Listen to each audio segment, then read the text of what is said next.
Ce qui a été fait à Cergy-Pontoise, bien sûr, c'est des sujets qu'on a déjà évoqués nous-mêmes en réunion. Dans l'élaboration du programme, c'est des pistes envisagées. Ça a déjà été un petit peu fait à Limoges, je crois, en partenariat avec la CCI et avec la mairie également.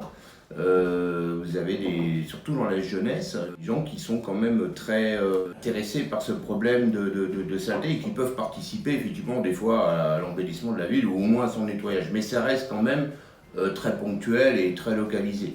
Nous avons pensé à quelque chose pour sortir également de l'assistanat certains citoyens qui serait ce qu'on a appelé un donnant-donnant. C'est-à-dire que vous avez des aides municipales qui sont données à certaines personnes très défavorisées, complètement éloignées de l'emploi, mais on ne leur demande jamais de contrepartie. Donc nous, on a imaginé un système qui vient d'être mis en place au 1er janvier à Béziers, qui permet de retrouver une certaine dignité, qui sortent les gens de l'assistanat, qui en échange de ces allocations municipales fournissent un travail de nettoyage, d'embellissement de la ville. Voilà. L'écologie en commun propose un programme intégrant la démocratie active et partagée, avec notamment des conseils de quartier comportant des acteurs associatifs, des citoyens tirés au sort et bien sûr des acteurs du territoire tels que certains élus. Il s'agit de générer une démocratie active permettant à ces citoyens de proposer, y compris un budget participatif, de proposer des actions de quartier, de proposer un budget participatif permettant de générer des emplois, permettant de générer des activités d'intérêt général. Il s'agit aussi de maisons de quartier. Ces maisons de quartier vont intégrer un ensemble d'éléments tels que l'éducation populaire, l'information, car il n'y a pas de participation sans information, permettant d'intégrer la culture, permettant d'intégrer les arts et permettant de faire de chaque citoyen un acteur de son territoire. Cela nous paraît absolument fondamental. Et nous associerons bien évidemment les acteurs économiques et sociaux à notre projet de démocratie participative. Alors la participation citoyenne, elle peut prendre plusieurs formes. En fait, vous proposez vous-même des solutions.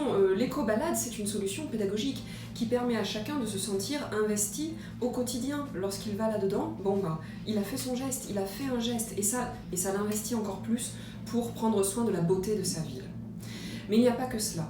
Je crois que la beauté de la ville, donner aux citoyens la beauté de la ville, ça passe aussi par ce que nous voulons mettre en place à travers les conseils municipaux citoyens. Nous voulons mettre en place un conseil municipal citoyen tiré au sort dans lequel les citoyens auront accès au dossier avant leur passage en commission municipale. Ce qui fait qu'il y aura là un accès aussi sur la question de la beauté de la ville et de l'entretien de la ville.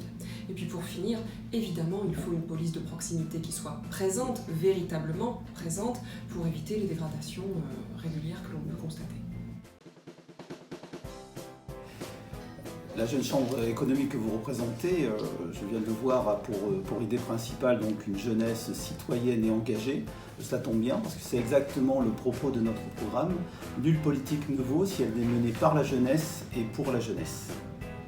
Nous allons créer un pacte associatif entre la jeunesse et puis la municipalité pour permettre de travailler en partenariat avec des budgets participatifs dans le cadre de conseils de quartier un petit peu revitalisés. Ils sont systématiquement pour tous les chantiers de la ville, avec des concertations larges autour de volontaires, avec des espaces de convivialité faits pour les jeunes, voulus, souhaités, et un contrat passé avec l'association des Halles pour qu'elle puisse servir à autre chose, c'est-à-dire que des gens puissent la privatiser le soir pour faire travailler les commerçants qu'il y a à l'intérieur et fêter les anniversaires, fêter les 150 ans de la jeune chambre économique, etc. Il existe ce qu'on appelle des comités de quartier, mais jusqu'ici, ils ne concernent que les adultes. Et il serait intéressant que sur l'ensemble de la ville, ces comités de quartier puissent être ouverts aux jeunes, et en particulier aux jeunes à partir de 16 ans.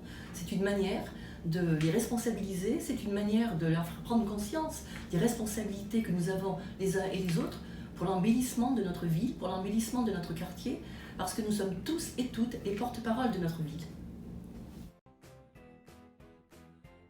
Pour la petite histoire, les jeunes qui tournent autour de notre liste spontanément et en récompense en échange de rien du tout ont organisé des clean walks régulièrement cet été pour nous faire connaître dans les quartiers. Ça a très bien marché.